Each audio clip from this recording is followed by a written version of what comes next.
وعلیکم السلام ورحمۃ اللہ وبرکاتہ۔ جی، قبرستان میں نماز جنازہ پڑھنا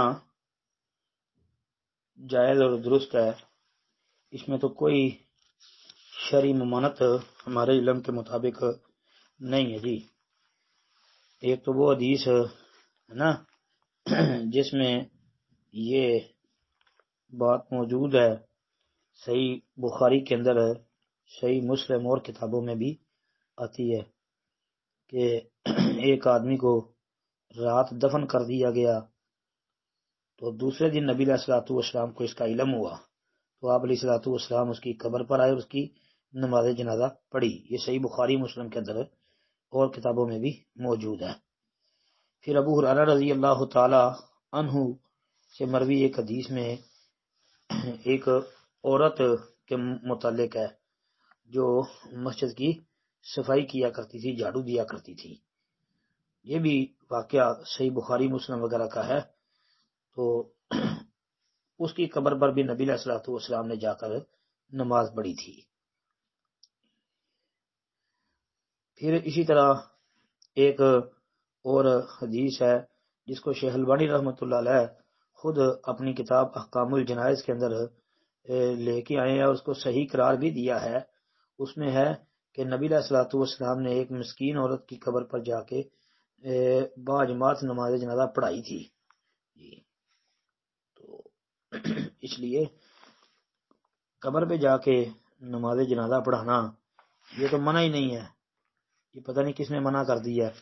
ہاں، سجدے کی بات ہو نا، سجدے والی نماز، جس نماز میں سجدہ کیا جاتا ہے، اب وہ اگر کسی نے کہا ہو تو وہ اور بات ہے، لیکن نماز جنازہ کے متعلق تو کسی نے نہیں کہا۔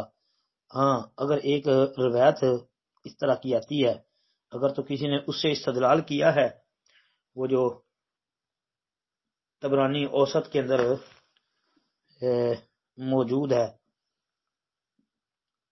اور اس کے علاوہ جو ہے نا صحیح ابن حبان کے اندر بھی آتی ہے، لیکن وہ تو سند ضعیف ہے، ثابت نہیں ہے۔